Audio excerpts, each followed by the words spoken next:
3, 2, 1. And welcome to the Wisdom Table, October 21, 2022.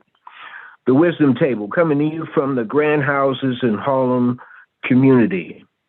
This program, the Wisdom Table, does not reflect the views, attitudes, whims, deeds, or any other proclivities of the management of the NYCHA Development Grand Houses. Neither do the views expressed during this program reflect on the resident council. However, we pride in bringing people to this microphone, to this platform of the Wisdom Table, who have experienced something or researched many things. And most of all, there is the opportunity for you to learn, for you to check out information yourself. I'm Brother Leroy, thankful to the Most High for being here this evening, being with you, and you for being with us.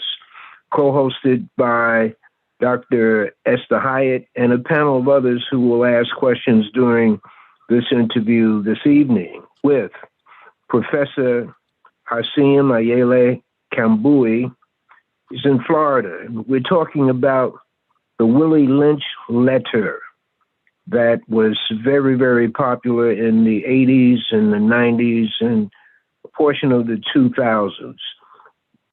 Professor Kambui, Professor Hassiem Ayele Kambui, thank you for joining us on the Wisdom Table, brother. Good evening, Brother Leroy. Again, thank you for having me, good brother. How are you doing? Doing very, very well. As Carl Nelson would say on his show, we're excellent and striving to get better. Yes, and sir. let's get into your contact with the originator of the Willie Lynch letter. And this is, for me, personally important because I had the opportunity of interviewing the brother on a number of occasions.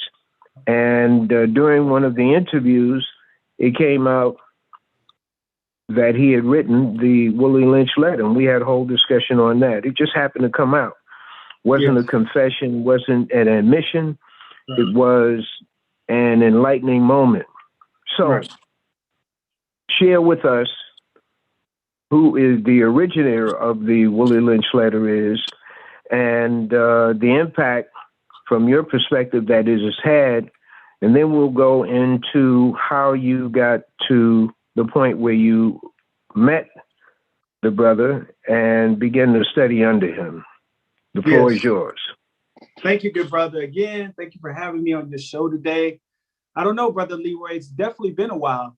I think the last time I was on your show was around 2014 or 15-ish, in which I discussed one of my works. Actually, that was my first work there, Afrocentric Education, Public Schools versus Charter Schools. And since then, I've published several other books. I know my more recent one that has been getting a lot of attention is dealing with reparations.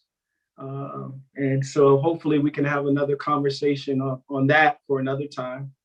Definitely. In any event, brother, I was excited to come back and have a conversation on the Willie Lynch letter. You're actually the first person that has reached out to me in regards to having a conversation on it. So I was more than happy to speak about it because when you called, I started to think about it, the Willie Lynch letter. And I was thinking about the letter in accordance with coming across many beliefs about it. Like you said, it was popular in the 80s.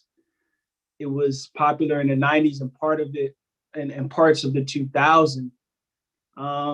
So, however, I have a different perspective in terms of the reality of the Willie Lynch letter and the meaning, in that we can really look at the Willie Lynch letter we can go from whatever those beliefs are that we have about the Willie Lynch letter to learning how to function in the world. So as you said, I was a student of the author of the original Willie Lynch letter, Dr. Kwabena Fahim Ashanti. He Mm-hmm. was an Afrocentric theorist. He was a clinical psychologist, an African traditional healer, a social scientist. He had many hats, and he worked at North Carolina State University, where I attended. And I met him because he had developed an African Rites of Passage program to help students like myself succeed in college and life. And so I participated in this program. And at the same time, I also served as a research assistant in my undergraduate and graduate studies. And the reason why I say that is because that is then what led into me coming to know about the Willie Lynch letter and that he wrote it. In the program, we never talked about the Willie Lynch letter, and I'll get into the reason why that is so. We really talked about Afrocentricity, among some other things that were really not so much a problem per se, however, but in terms of a solution. However, I will tie that in a little bit later. So in any event, let me go back to saying that the idea of the Willie Lynch letter, as I understood it, as being a research assistant and a research assistant for him, was that it was an approach. And that particular approach that he used was in the form of a story denoting a literary representation, so to speak, of reality. And there is value in this, worthy, again, of another response besides our feelings and emotions, or inclusive, let me say inclusive of our feelings and emotions, that helps us deal with shaping and teaching us. And I'm going to transition to that here shortly. So in facing this literature or this piece of literature and realizing the truth and thinking about it, that's the key thing. Facing the truth and thinking about it, I want us to sort of focus on a couple of talking points that I want to bring up in respect to the Willie Lynch letter. So with the Willie Lynch letter and the creator, Dr. Kwabena Fahim Ashanti, I recall him telling me, brother, that he was a combat veteran in the Vietnam War. And he was drafted either while he was in college or either upon completing his master's degree, I think. I don't recall quite surely, but I know that he was drafted in the Vietnam War because during that time, the way he explained it to me is that if you were enrolled in school, you were less likely to be forced to serve. So I think at one time his number came up, but he was in school, and once he finished his master's, then he was drafted. And so in fighting in Vietnam, in fighting in the Vietnam War on the front lines, he told me that he saw these leaflets on the ground. And those leaflets said something to the effect, Black man, this is not your war, go home, something like that. I don't recall the exact verbiage. And the reason why I mention that, because that what he shared with me is unique to the Willie Lynch letter, in that was the same thing that he did to sort of distribute the Willie Lynch letter. He, created it and then copied it and pasted it all throughout Durham, North Carolina. So that's why that story was very, very interesting in terms of how the Willie Lynch became known in the 80s, 90s, and 2000s. So that was one key experience.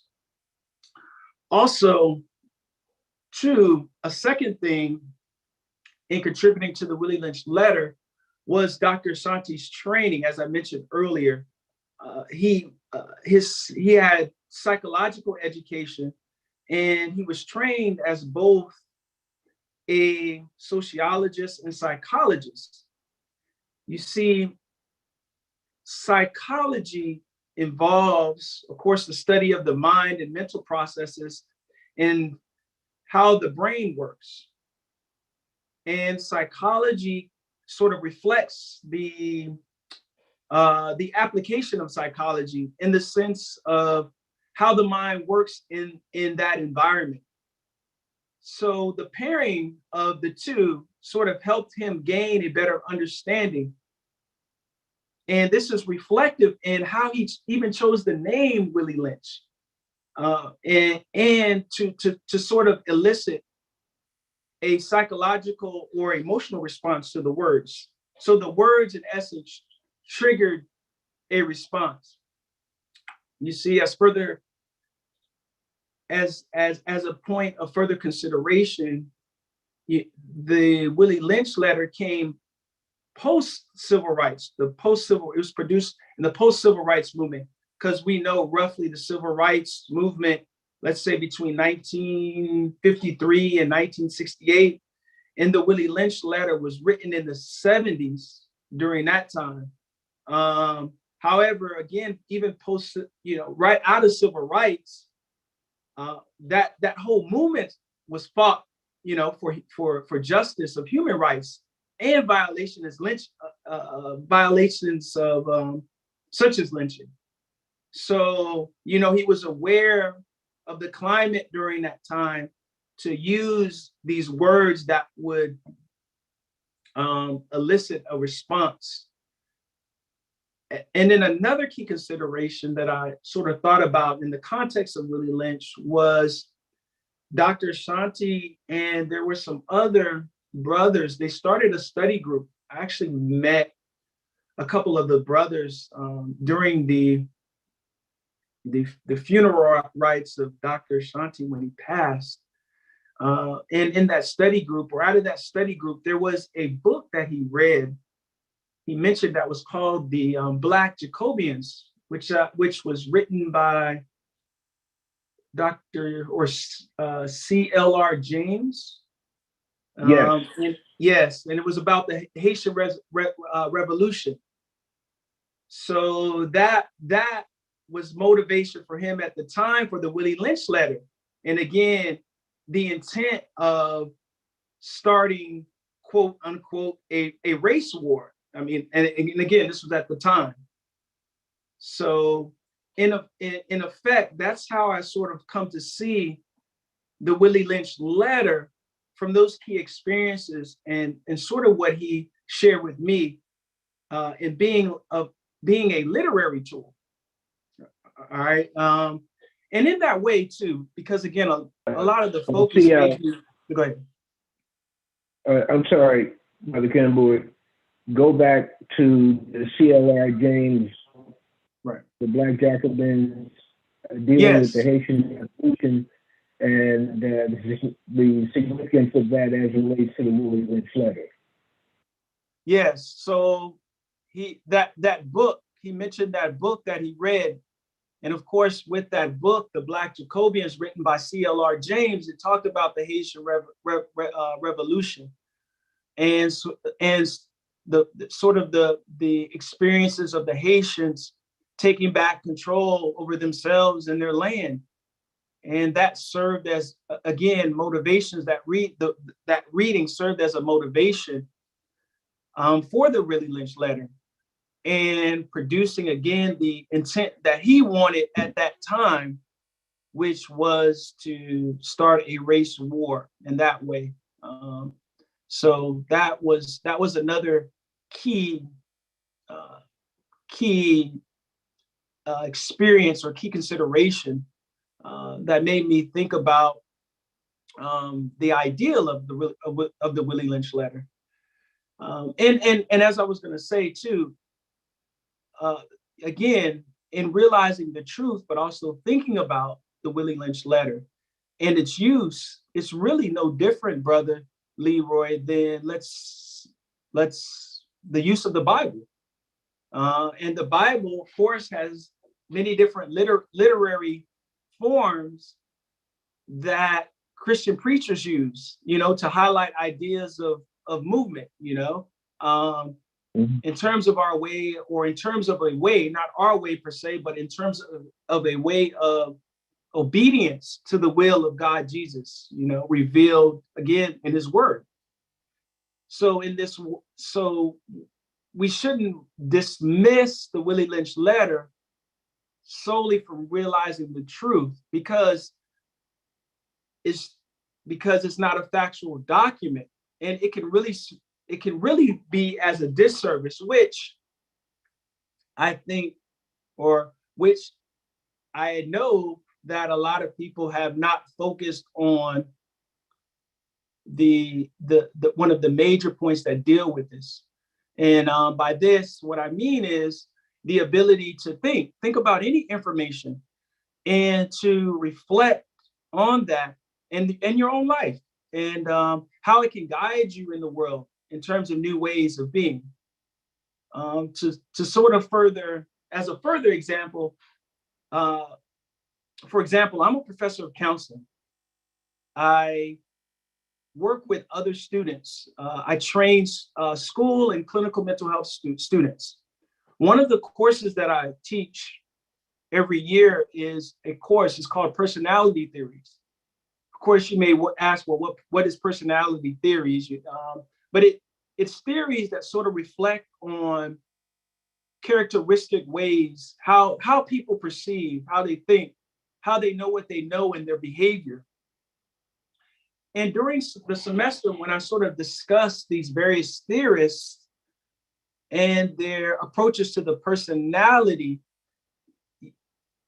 it can be very, very easy to focus on these approaches and how they might not be useful, just because they are theories that are outside of, let's say, African culture, or these theories are only useful, for example, given white culture and behavior. However, I say that to say that it does not hurt. It doesn't hurt to reason the different approaches to see what purpose do they serve for us. Not just, okay, these are of white culture and behavior. Yes, they may be. However, you have to be able to reason, or not let your emotions succeed your ability to reason. So in other words, do these theories and their definitions, do they apply? Do they not apply?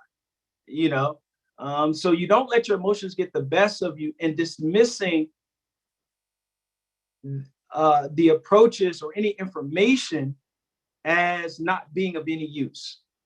And so in which case, if we do that, oftentimes we really miss the bigger picture. And truly indeed, throw out the baby with the bathwater. Okay, let me interject here. This is WHCR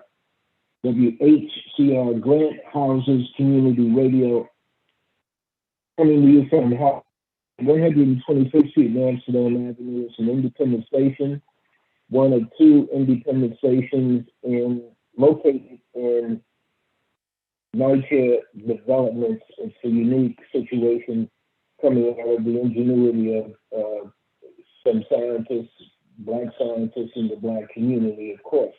We're talking about the Willie Lynch letter. Our guest is Professor Hassiem Ayele Kambui, and he is an individual who worked closely with the originator, the creator of the Willie Lynch letter. One thing that we forgot to do at the very beginning of the program, Brother Hassiem, is to explain what the Willie Lynch letter is to those in the audience who may not have ever heard of the Willie Lynch letter, or heard of it but didn't read it.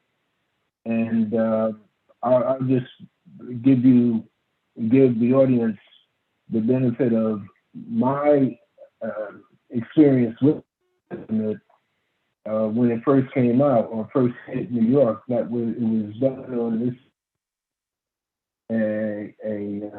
discussion that we had, Dr. Asante and I had when I was interviewing him on Harlem Community Radio, WHCR. And his first attempt to put this information out was on legal size paper. Legal size paper meaning the longest sheet, longer than I think, whatever it is, by 17, something like that. It's not 8.5 by 11. And that was a unique form that it had. But anyway, it's a so-called slave owner talking to fellow slave owners about the situation with the enslaved and their efforts to rebel against enslavement. And he tells an audience of slave owners what they can do to circumvent the further rebellions, and that is by working psychologically on the well, I call it the black family. But that's how I experienced it. Analyzing the situation and giving solutions. This is the slave owner, but I'm sharing it with the audience as a fellow consumer. So, Brother Hassiem, please explain the Willie Lynch letter briefly from its contents, and then we'll get back into the intent of Professor Dr. Asante. Right. Thank you, Brother Leroy. I think you did a great job of summarizing it. And the reason why I didn't go specifically into those details is because, again, my experience with the Willie Lynch letter wasn't the tool at the time that Dr. Asante used by which to allow us to think about the possibilities of our reality. And so, in effect, Dr. Asante evolved and grew. As I said earlier, the intent of the Willie Lynch letter as an approach then was to start a race war. However, as he evolved and grew in response to not, again, letting his feelings and emotions get the best of him, this is when he developed another approach called Afrocentric Pan-Africanism, and then talking about the theory of brainwashing. And this comes out of the Willie Lynch letter. And as you said, Brother Leroy, the whole notion or idea of the Willie Lynch letter was about a local slave owner, so to speak, who had problems with being able to manage the enslaved Africans. So supposedly, this person, Willie Lynch, had delivered a speech in the Virginia colony by which to sort of control the colony and those enslaved Africans that was there. And so there were several points that was mentioned in account of the speech and this purported system of enslavement and how to, control or curb different rebellions. And so out of that is what, or coming out of the Willie Lynch letter and looking at the bigger picture of the Willie Lynch letter and that idea, it then sort of reflects upon a challenge that we have Um, and that, again, perhaps that's something that's that is less visible in dealing with the brainwashing, more specifically, a theory of brainwashing in the philosophy of white supremacy and culture.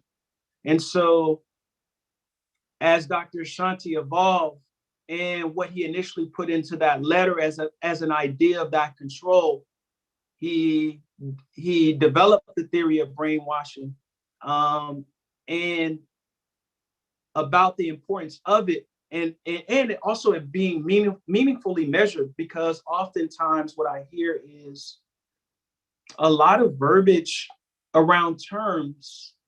However, with any theory or any approach or any information you have, a good approach to a problem should be able to be measured, so that whatever it is you're talking about, somebody else can see if that phenomenon, for example, exists. And so meaningfully, instead of having the Willie Lynch speech, he details specifically, okay, there indeed was this process. That's the whole intent. There was this process that occurred where there was a physical, forcible application and or the hidden coercion of prolonged indoctrination to cause us to sort of give up our basic beliefs, values, attitudes, and again, to submit to the will of the oppressor. That idea comes out of the Willie Lynch letter and is important and is meaningfully measured. And that denial of that is what still shapes us today. Because, I went on YouTube, for example, and I just decided to, in the search queue, Google Willie Lynch letter, just to see what's out there. Because again, my understanding of the Willie Lynch and why it mattered only mattered from the sense that Dr. Shanti had developed brainwashing, and then he had developed, or the theory of brainwashing, and that he had developed his approach. And so I went on and I saw, or I heard many people talking about they were upset and that how come this person did this to us. And you have to understand, throughout history, anytime we're trying to solve a problem or move forward, there are always going to be people that are going to have theorizations of what the problem is, and they may not be accurate. However, though, for the time, that information is important, because then we continue again to think and reason and to see how that applies to us. So a lot of times, in hearing people's responses to the Willie Lynch letter, it really again speaks to the brainwashing and the denial that still shapes us today. You see, many do not know, again, that they are brainwashed and fight to resist any change to it. So in other words, again, they do not see within the information how it applies to them. And this brainwashing coming out of this idea of brainwashing coming out of the Willie Lynch letter, dealing with the denial, still matters today, because we fight to resist any change to the programming given to us, and we reject again any notion. So even though the Willie Lynch letter is not true, right? It's not true historically. There's elements of it that matter in terms of the notion that something is wrong with us. And then so the brain in trying to process that, it rejects it. It fights to anything.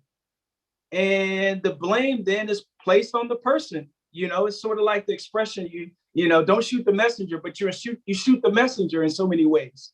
So that, and that is the contradiction, so to speak, of the Willie Lynch letter.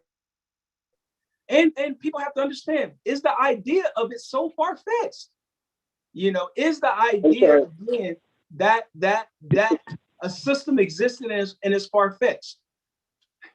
No, wait a minute. Just repeat that for me.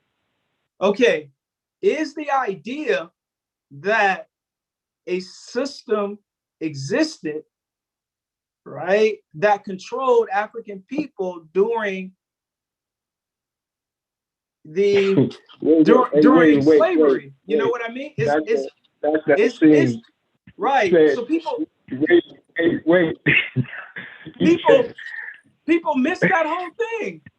But here's the funny part of this, Brother Leroy. We miss it, but yet we believe that a system existed. Yet we miss that idea in the letter and only focus on it as being a document of, or whether or not the document is true or not. And see Dr. Hassiem, Brother Hassiem, Brother Kambui, all of you, what I'm laughing about is what you said. There's an overlooking or resistance to understanding or believing that there was a strategy that held us in place during the formal enslavement period. Right? Right.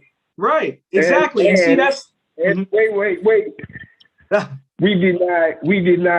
We can't see that it existed during that time because it really hasn't been written that much. That right. We'll talk about that later. But there's also the system that exists now, right, to hold us in place. Well, and one very basic one that folks have experienced but don't see it as a control mechanism is the bribing of Black political people, whether they're on a national, state, or very local basis. And that keeps us without a consistent leadership or an honest or looking at our leadership as being 100% pure. That's just an element that I just throw into the mix. That is not an accident. It is part of the strategy of denying us leadership on a continuous basis. Well, I would go a step further, and I would say not so much leadership, but even in our ability to organize, that we are disorganized. Like that, to me, that is one of the things, is that we're organized, but yet we need to have a common plan of organization. And that's what occurs, is we can organize all day. However, if there's no plan, then we continue to spin our wheels daily. And that's why I don't talk down to no person or discounts anybody's readings or what they share, because all the information is relevant and it all has a purpose. However, though, we have to look beyond sometimes people's words, or look at their words and their actions as important. And many times we don't. And what happens with that is, and why I'm bringing that up, is because I often hear the excuse by many of these people who talk about our condition and how we can change. They always say, well, I'm not perfect. Well, nobody ever said you were perfect. However, if you're gonna say these things, then you should be behaving in this way, and so that's what I see. And I see a lot of people use that as an excuse. We all are not perfect. However, though, we grow and develop, and you have to be able to make changes in your life. The very thing that you talk about, you should be able to live to that. And if you can't, then don't talk about it. talk about what you experience and what you do. But a lot of times people get, they want to hear something that will make them feel good, because again, we have yet to really talk about this brainwashing and the ability and the denial of it to be able to address our own problems, to be able to make decisions in regards to us as African people and as a culture. So that, one of the things that I want to say about that, as I mentioned earlier about the Willie Lynch letter and about me going on YouTube and looking at some of the things that people were saying, I also wanted to talk about my book, for example. In my book, Reparations, the Afrocentric Approach, I actually wrote in that book about the history that describes of specific practice related to the writings of Reverend Dr. Charles Colcock Johnson. Some of you may be familiar with him, some of you may not be, but he wrote a book actually called The Religious Instructions of the N-Word in the United States. And I use the N-word in place of the other word because I don't use that word. However, I use, I use another word in this place. I really don't even want to use the word. However, I'm using it in this context to say that that book is the historical document of the Willie Lynch letter. It's the religious instructions. So it's a history in writing anchored in religion of Christianity and God Jesus as a gift of controlling African people. And that's in the ways of the white man's religion and white man's God. And nobody's getting upset with that. But that is the, for lack of a better term, the parallel to the Willie Lynch letter by a person who wrote and said, look, this is how you control enslaved Africans. There you go. So it's not far-fetched to believe the idea of the Willie Lynch letter and the possibility of understanding our situation. And so that's why I say a lot of times people have these beliefs, yet from these beliefs about reality, they have not learned again from that to be able to function in the world. All right. Brother Hassiem, repeat the name of that author, and that is available on the internet. Whoever desires, they can download it. Is that correct? Yes. Now, at the time, I came across this probably back in 2008. And at the time, it was released through the University of North Carolina, in which it could be downloaded. At the time, I did download it, and you could load it from the archive. And the name of the book was by Reverend Dr. Charles Colcock Johnson, and it was called The Religious Instruction of the N-Word in the United States. The book was first published in 1832, and then re-released in 2008-ish. Okay, 1832, and what folks can do, I haven't done it, but in theory, I'm saying that there's a book by Africa, together Du Bois, writings on slave revolts. I'm going from memory, but the point is, 1832, it was not all quiet on the slave front. There were revolts around that time, and before that time, and after that time, of course. So that's a point to be made. Now, let me play back to you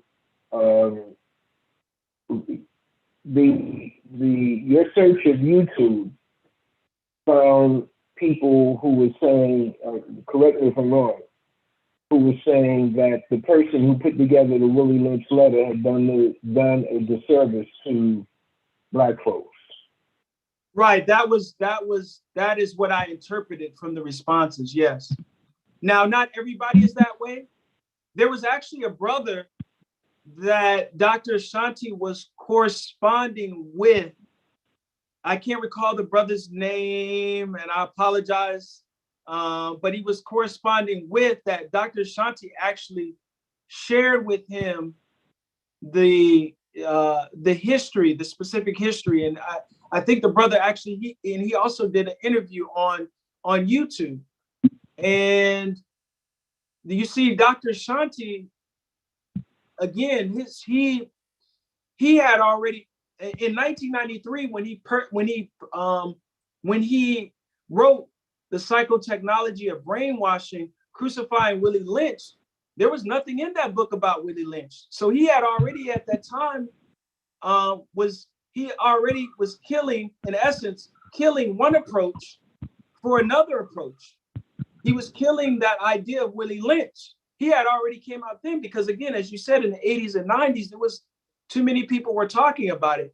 But when I came to be Dr. Shanti, I didn't know about it until I was his research assistant. I went through the program and was his research assistant, and we were writing the second edition of the psychotechnology of brainwashing in 2001. I had asked him about Willie Lynch, and that is when I had found out about Willie Lynch. And like you said, he did it. It was now about the theory of brainwashing and about Afrocentric Pan-Africanism. So, okay. yes. So let me interject this. That first of all, this discussion and your analysis is something that would be, but we're going to try to do a complete, at least an outline of what can be expected in the future. I'm not ending the interview right now, but I'm saying that there's a lot of questions to be asked, and we're going to turn this over to the panel in about 5 minutes. That some folks' reaction to the Willie Lynch letter, and I'm saying perhaps the exception from the analysis that the slaveholder gives as being storytelling,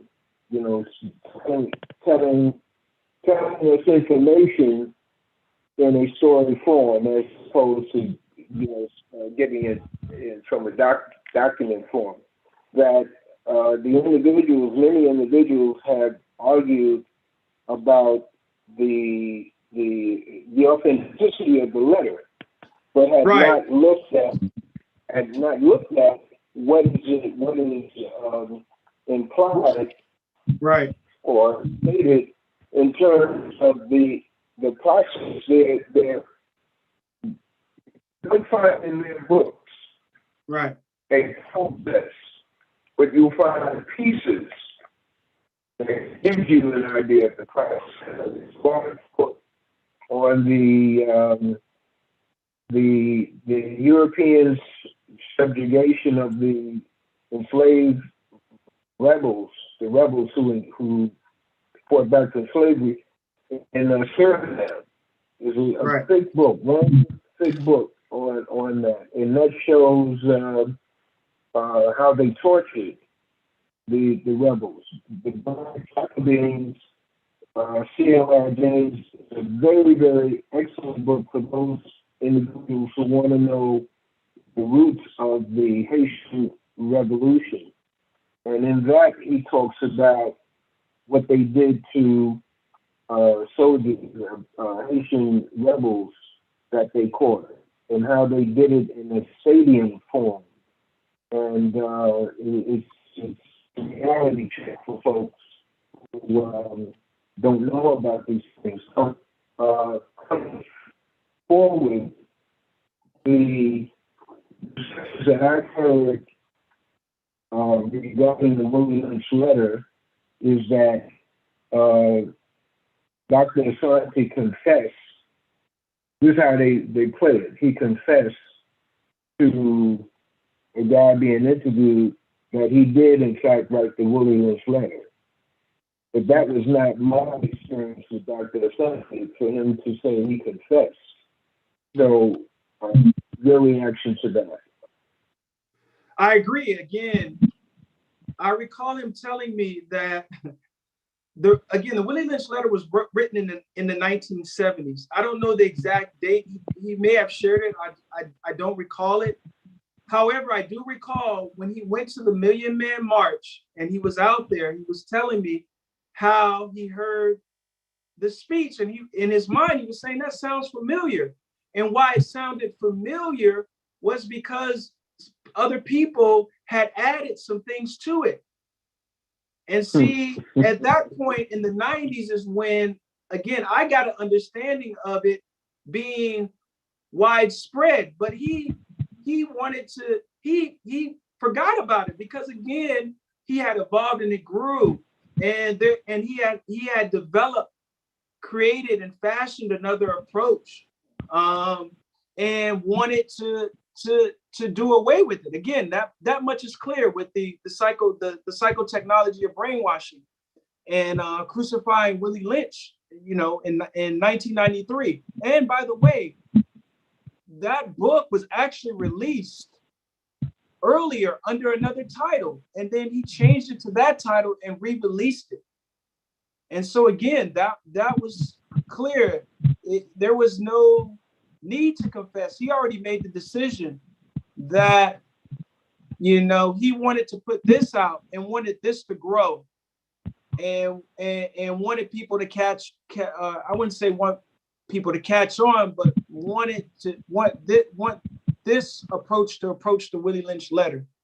As a matter of fact, before his passing, we were working on the psychotechnology of brainwashing part 3 since I was in 2012-13 after I finished my PhD. However, unfortunately, what we worked on may not be released unless, I write the 3rd edition or a supplement to that. But again, he was in that, and I remember in the 3rd edition, he actually speaks to the fact. Your voice went out for a moment. The possibility of the 3rd edition.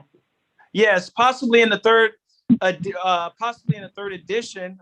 However, we won't.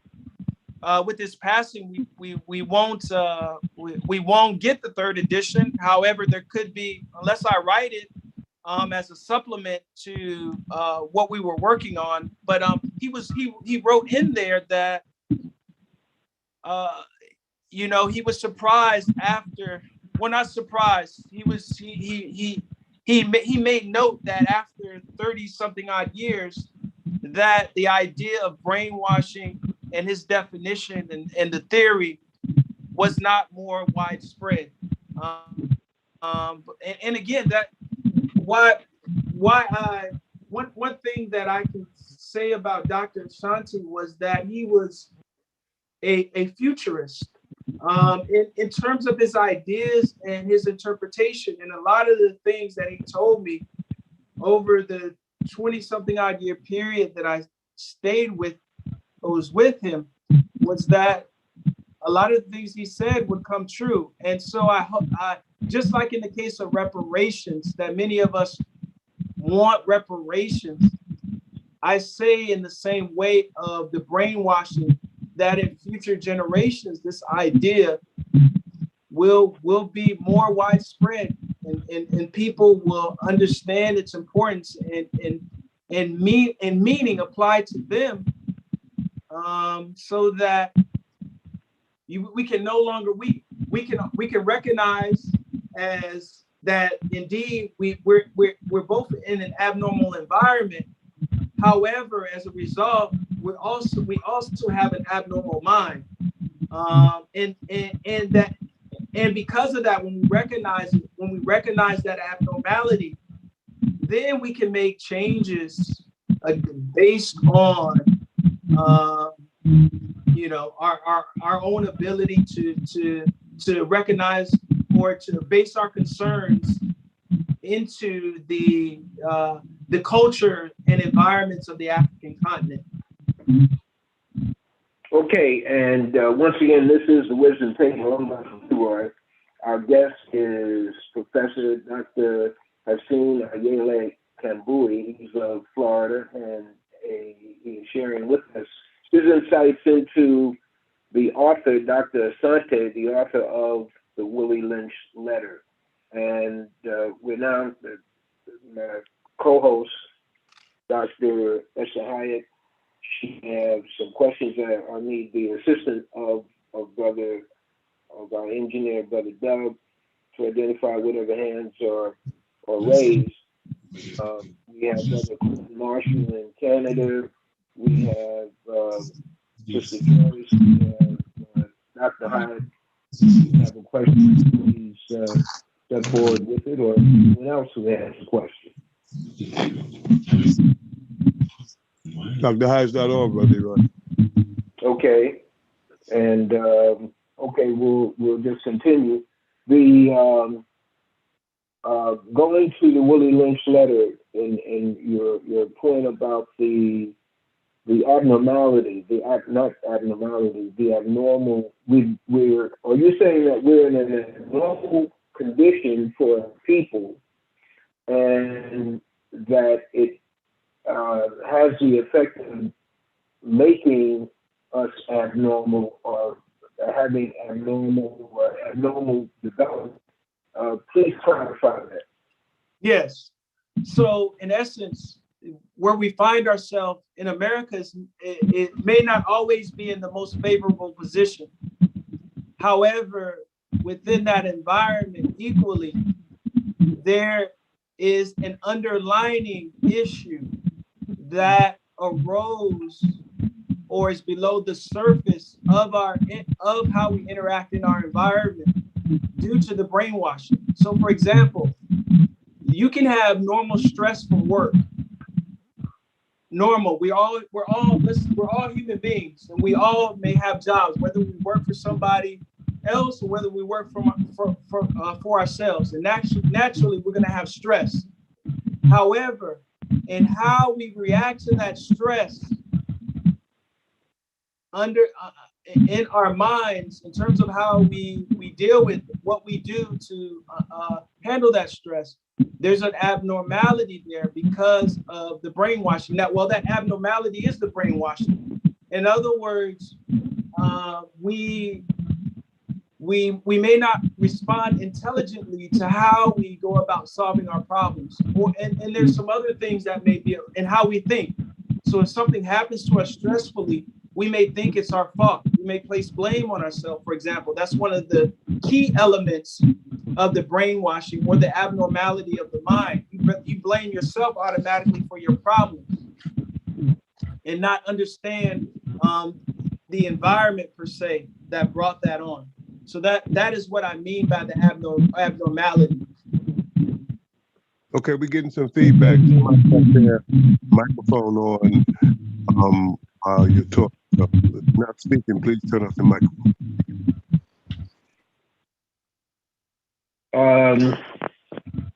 So in terms of, let me play this back to you, and that is, we're in an environment that was created or has a foundation on the enslavement of our ancestors here in the wilderness of North America.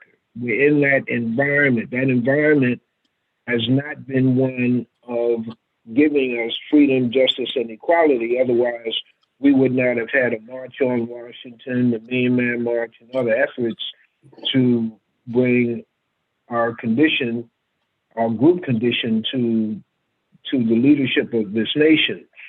So we run into a situation stressful, and at the same time, when we use an approach to relieve the stretch, we're in a box already.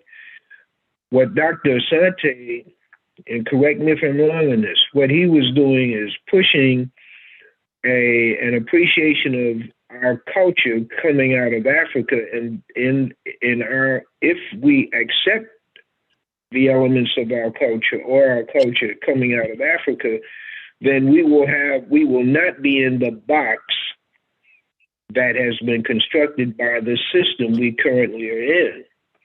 If we accept or embrace our ancestors before the enslavement, then our ability to deal with stress would be easier because we would be calling on elements that we are not calling on today. Yes, in part. However, a major piece of that, and why I say the abnormality of the mind, for example, is the brainwashing. You have to understand, Brother Leroy, and brainwashing, as Dr. Shanti told me way back in the day, and now that I see it 25 years later, is brainwashing can be very simple. The theory of brainwashing can be very simple and yet very complex. In psychotechnology, he talks about 7 steps, because you have to understand, the control didn't happen overnight. And as you said earlier, we have fought and continue to fight. And as a result, right, that process, there was a process by which how we are today. And so you have to recognize there's 2 pieces here. One, you have to recognize, again, the definition of the brainwashing and the meaning, and then the steps by which they apply to you. And at the same time, yes, you got to have a recognition of African culture. In many ways, like I shared earlier, a lot of times we talk about culture. However, what is it? What is culture? See, Dr. Shanti, even though part of his training was in Western psychology and science, one of the things that he comes from, like many of us from the scientific field, is we have an understanding of the scientific method. So his understanding of the scientific method, he applied that to understanding how we see culture and what is that like. And so that is, and what you said, yes. However, in practice, it can be challenging because of that, because of understanding the brainwashing, because of understanding what we mean by culture. And that's why it's so difficult. If it was that easy, just like getting up in the morning, or before you go into bed and getting up in the morning and brushing your teeth, you would have change. But however, though, the reality of that is not so much true, because there's a process. I hear conversations talking about so-called black trauma all day long, and wonderful concepts around it. However, though, no, I have not heard anyone talking about this brainwashing. Again, going back into why Dr. Shanti never talked about the Willie Lynch letter, because his focus was on the theory of brainwashing, and again, Afrocentric Pan-Africanism, in order to again get back, instead of getting back our basic African beliefs, our African values, our African attitudes, and to accept those, to accept our own culture. Okay, so the Willie Lynch letter, his original intent was to start rebellions, let's say. I'm using that term, to start rebellions. And that was based on the reaction that individuals would get from reading the Willie Lynch letter. Right, but again, you have to remember his experiences, and sort of what I recall. And again, he had read that book, The Black Jacobians, which speaks to the rebellion that happened in Haiti, and so that in reading the Willie Lynch letter and thinking about the Black Jacobians, that is why he, or that was a major factor into the idea of Willie Lynch. Right. Okay. Right. So his shift into the psychotechnology of brainwashing, he shifts into that zone to give us an appreciation for going through a process that would free our minds. Right, because here's the thing, and this is why the brainwashing is very important. We have done a tremendous job about knowing that something is not quite correct, and and naturally as human beings we come up with terms to sort of relate to that. However, though, those terms, here's the thing, just like anything, those terms may not speak fully. And I need to be clear. What I mean by that is I'm not saying that the brainwashing is the all-defining answer to our problems per se, but I recall Dr. Shanti always saying, if there's a better way, show him. And so what I mean by that is that a lot of times when we use these terms based on their definitions, the definitions of that may not be the exact definition of what we know. The terms sound nice. However, when you break those terms down and you look at the terms and observing reality, again, reality is what it is. Reality is reality. It's not what you want it to be. It's what it is. And so a lot of times these definitions sometimes fall short of what actually is going on.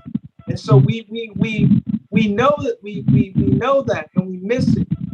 As I say in my book, Reparations: The Afrocentric Pan-African Approach, that is why specifically I talk about what is considered slavery, post-traumatic slave syndrome, because that ties into the brainwashing. It ties into the fact that, yes, we came into an environment that was stressful, and we fought as we always did, all right? And we continue to fight. However, after the physical force of this intensive indoctrination, what happened is, because of our continual physical fight, we focus less on the culture, and as a result, we no longer recognize that. And again, this is why culture is important, because when you think about culture, well, what is it? It's about beliefs, it's about values, it's about attitudes and behaviors that we gave up. People talk about remnants of it surviving, or they look at culture superficially. But if you talk about an African culture, you're talking about a belief. Okay, well, what African beliefs survive? Okay, what African values survive? What attitudes survive? This is where you get into this specificity of what culture is, to understand exactly what that system happened when we got here, and why now, as a result of it, even now, post-slavery, that's the thing. So slavery happened, but post-slavery, right now, even though many of us haven't experienced it, we still act in terms of a slave disorder. So there's the connection. And that's what a lot of people miss in terms of the reparations argument that has always been made, is the connection. The connection is there with the definition of brainwashing, and then the term of the slavery, post-traumatic slave disorder. And it's not just looking at what trauma is and observing it, because you're generalizing trauma, but that generalizing, that the people that you see, the children you see, they didn't go through, they were not on those slave plantations. So the only way by which their behaviors mimic that in which our ancestors were indoctrinated with, physically lynched and all that, it came out of that through the learning. It came out of that. That was heard. That's why ancestral enslavement mimics what you have today, and us giving up our basic beliefs, values, attitudes, and behaviors. I'll give you another example. In terms, there's many parents out there that for example, they don't even think anything twice about having their children take a second language. If they take a second language, they say, okay, yeah, take Spanish, take French, take this and that. And it seems innocent, but it speaks to the hidden coercion and that indoctrination of giving up. You're giving up. You don't even think about taking any African languages. Something so small, something very, very small like that is key. And that's the connection. That's the connection that people miss. And that's why a lot of times, you know, again, these terms are important because a lot of terms that I come across, I listen. You know, you listen to see, okay, am I missing something? Do I understand? Is what I'm sharing clear? And that was one of the things that I wrote about in my reparations book, is the ability for the scholars and laymen to listen. Because most people, they don't. They just see it one way and that's it, you know. And that's the one thing that I value greatly from Dr. Ashanti, the creator of the Willie Lynch letter. He never, whatever disagreements and I didn't know of any per se, he never talked about it, but he always told me, you know, listen, Hassiem, you know, listen, you know, go and listen to what they're saying, listen to what it is, so that you can sort of sharpen your understanding of Afrocentricity or Afrocentric Pan-Africanism and the concepts that, you know, that I was learning and have learned at the time. Okay, and this is part one of an interview with Dr. Hassiem Ayele Kambui, professor in counseling, and he is one of the young people who experienced Dr. Ashanti at North Carolina State. Is that correct? North Carolina, I didn't write it fully down. The Yes. university that, yeah.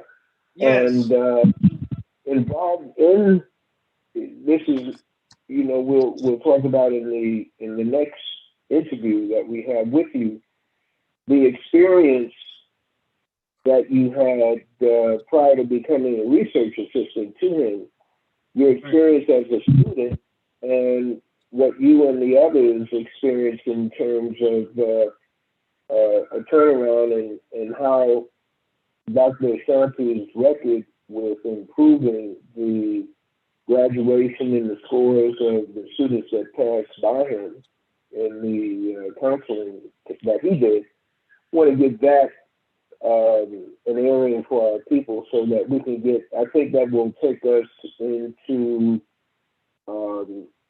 some of the elements that he used to give you and the other students an appreciation to embrace the African culture that we have been denied here in the wilderness of North America. I think that correct me if I'm wrong. No, you're correct. You're correct, brother. What I'd like for you to do is leave us, even though it might involve a future explanation, leave us with 3 or 4 solutions to conditions that you see us in resulting from the post-slavery experience. Right. Well, one of those solutions is what I shared earlier, and it's a very important point. And I'm sharing with your audience what was shared with me, and that I actually incorporated in my book, Reparations: The Afrocentric Pan-African Approach, is our ability to listen. That's something so small yet so big. To listen and hear what individuals are saying, and also what to look at what they're doing. Now, I will say this: any person that you are studying with, I don't want to say study under, because of course you study with that person, because when that person leaves you, you know, you have to be able to grow and develop. But I will say this: if you are studying with someone that tells you not to listen to a particular person or ideas, you're not going to grow. You're going to stay stuck. And unfortunately, I see that a lot of times, but I understand it. I understand the reason for it. Because in part, again, I always tie everything back to the ideas and the concepts that I learned under Dr. Shanti, so I understand it. So in me even saying it, I know it's difficult because of the brainwashing that exists. And I will also say again, I'm not different than any of you. Again, we all fight in the sense that the brainwashing has impacted all of our lives. We all have to fight because of that conditioning to control the things that we have been brought up with. As the messenger, the messenger pulled out. I mean, some of the people he had were the ones that came from the schoolers that were in school and colleges. Those are the worst of the brainwashing because we've been trained in, white society and culture from K to 12 and beyond. And so you have to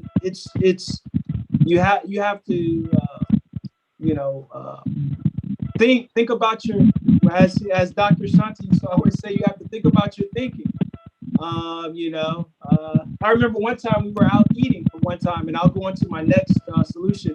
We was out eating one time and when, at a place we used to go, and he asked me one time. He said, Hassiem, is it Afrocentric for me to eat at this particular place? And I thought that was very interesting because again, he was always thinking about how his ideas were functional. These were theoretical and environmental constructs. That's what he wanted. Nothing was romanticism. It was everything was about it being applicable to your life and how it applies. And again, that is why it's important to listen as one important thing. Don't discount. I don't discount anybody. There's a brother out of Detroit again that I listen to that has the African History Network. I love his content. I watch it all the time. There's another brother out of Baltimore too. I think it's either Baltimore that has his own talk show, morning show. I listen to him a lot. I love his shows. I love all these shows. I listen to get information. And it's not about per se me liking the individual. It's about the information and how that information can be useful to my life and others. How I pass it on. All right, so that's one idea. The other idea that I would say is too, the second one is I would definitely get my book. Definitely get my book, Reparations, the Afrocentric Pan-African Approach. If you are, the reparations argument has been ongoing, and I've been attached to more recent discussions about it. I was getting things from California in regards to that. And what they're doing out there, I would say definitely get my book dealing with reparations, the Afrocentric Pan-African Approach, and read that book. And it's funny. I have a funny story about that. I actually released that book before the 1619 Project. So very similar to how Dr. Shanti released Psychotechnology earlier under another title, I had released it. And then I pulled it back after the 1619 Project came out to actually quote my sister that did that work. Because not that, again, 1619 is the end all be all, but it's important within the context of reparations and us getting or asking, I should say, and us getting reparations, particularly from the British, from the white European British people. That date is key because again, that's documentation within the British colonial colonies that later became the United States of our arrival in the U.S. All right, so that's why That's key. All right. Hmm. And then go ahead, brother. No, very good, brother. Yes. No, how do folks get your book? Yes. Well, right now, all my books are listed on Amazon. Of course, I wrote another recent book. Well, I'm currently working on a couple books, but I have my last book that I worked on that I have available on Amazon is called The Definitions: Afrocentricity, Afrocentricity, African Center, Afrocentric, Afrocentric Pan-Africanism.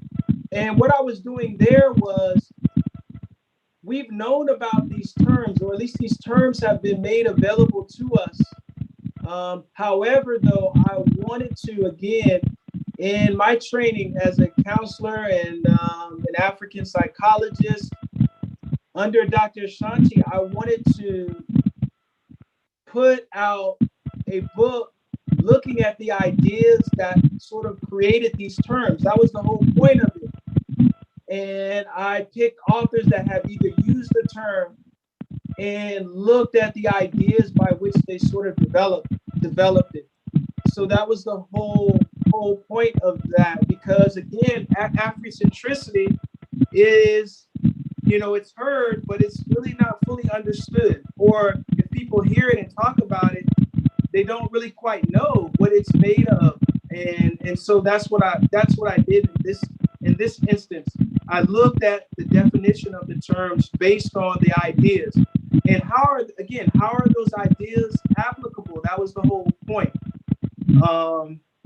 Again, so there was no biasness or anything. It was solely to look at these authors and their ideas and how they come into the definition of the various definitions of Afrocentricity. Excellent. Okay. I want to thank you, brother Hassiem, Ayele Kambui. That's Kambui. When you go to the Amazon to look at his books and acquire some, and we advise listeners to do that with any particular book or discussion that you hear. Consider carefully getting the book and studying on your own, and in the future answering questions based on what you have gotten from the content. Right. I'm sorry. No, I was going to say that was my last point, is the ability to be able to raise questions. That's an important piece. That your ability to raise questions or ask yourself questions is how you grow and develop. And that's the main thing, is whatever idea you come across of, how does that idea apply to you in your situation? If it doesn't apply to you, then you don't use it. If it does, then you use it. You can use it and make it a part of your way of understanding the world.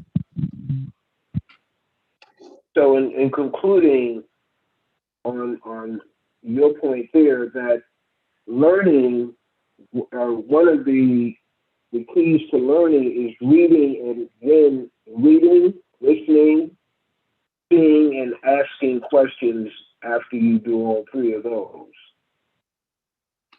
Well, yeah, there's only three ways human beings learn. So yeah, that's all a part. And that speaks to the complexity of what I talked about, the brainwashing and us being able to heal ourselves following ancestral enslavement. Is that, like you said, you have to know something about learning theory and how humans learn. You have to know about the brainwashing. You have to know about the steps.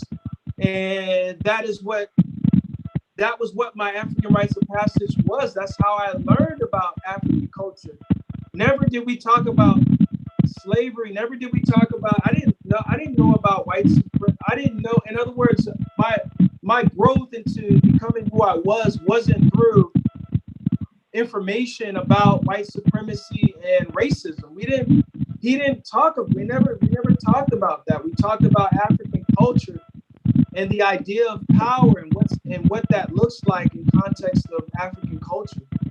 And so yeah, that and that is why I remember, and any of the brothers listening out there who was during that time, I remember Dr. Ashanti told me when he released Psychotechnology of Brainwashing in 1993, in and around that time, Brother Leroy, Dr. Ashanti was invited to New York by John Henrik Clark and others that were around him. And at first he mentioned why were they inviting him up? Why was they inviting him up there? He didn't know. Because surely they knew more history than him. However, it was his approach as a solution that wasn't limited to African history or African studies, for example, but it was inclusive. As a final point, it was inclusive of analyzing and teaching and learning from African history and our own racial cultural power connection. And again, all that was directed by Afrocentricity. That is what I learned. Well, we're going to have a grand time on interview number 2 and interview number 3. Because you got a lot of information there and you're willing to share it. And we thank you, good brother, for taking time from your family to be with us on the Wisdom Table. And we advise those who hear this interview to share it with individuals, particularly professionals, and whether they're in psychology or not, but to share that with individuals who have been in the system for a little bit. Brother Kambui, thank you very much. May God continue to bless you and your family. Thank you, Brother Leroy, for having me. I look forward to the second and third interview, brother. Yes, sir. And for our audience, may God bless you all with an open mind. Please study as much as you can. Read with your children. Share ideas with your teenagers. And be involved in the learning process from the cradle to the grave. God bless you all. Remember, this is October 22nd, 2021. October 21, 2022 interview on the Wisdom Table. And one other note is that our Wisdom Table edition on October 20th, 2022 deals with the Black doctors, dentists, and others in the medical profession, blacks in the medical profession being targeted by the DEA. So you want to be sure to search that one out on your platform.